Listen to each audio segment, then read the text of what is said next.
Did you know carrots are one of the healthiest foods you can eat? Hi heroes, I'm Genesis Butler, an activist, a vegan, and a friend to all animals, and I think small actions can lead to big change.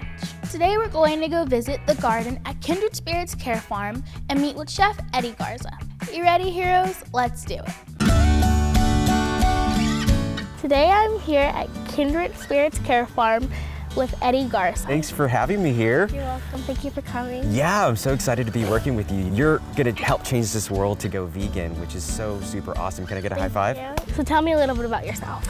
Well, as you know, I'm a vegan chef.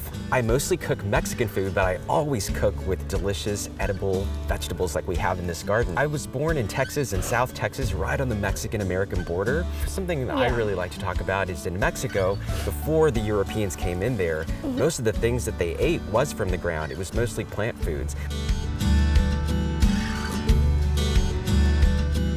This is romaine lettuce. This is lettuce. Here we've got Cabbage? This is purple cabbage, exactly. Look, right over here, we've got one of my favorites. Have you had this before? Yeah. You like it? It's one of the healthiest foods you can eat.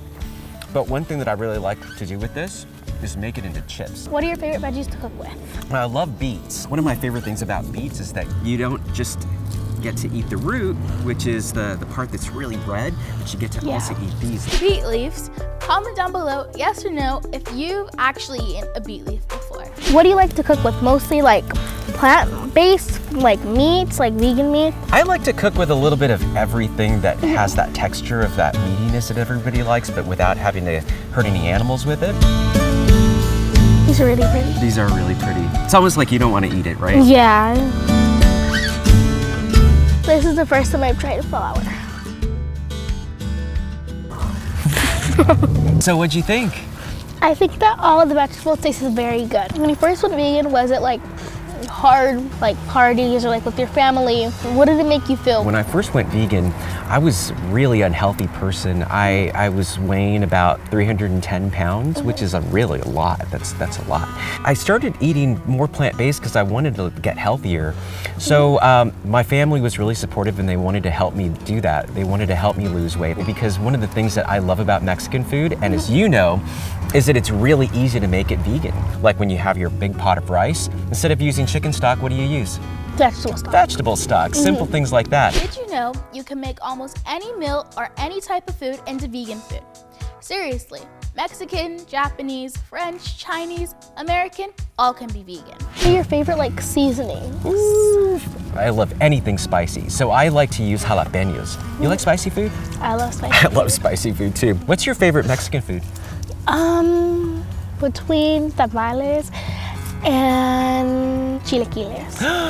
Chilaquiles, I love chilaquiles. Going over my grandma, she makes changes like for tamales when we have them during Christmas or Thanksgiving. She make a batch of vegan tamales. It really means a lot because she's able to we're still able to have the same traditions that we've always had, just in a vegan version. One of my favorite things to do is to show people how everything that's part of our culture can be celebrated in a much more meaningful way if it's vegan, if we're not harming animals and we're still helping the planet. Today I learned about a lot of different vegetables and what you could do, like how you can cook them. I learned about how you can still be vegan in whatever your culture is, you can still have the same traditions just in a vegan version. That's right, that's really awesome. Well, I had a blast hanging out today. You too. Let's do it again soon. Yeah. Cool. I don't know about you, but I really want a garden now. Well, maybe avoid eating the beet leaves. Make sure you subscribe. You've hit my voice. Make sure you subscribe, that you hit the notification bell, and keep watching to see what happens next. Bye, heroes.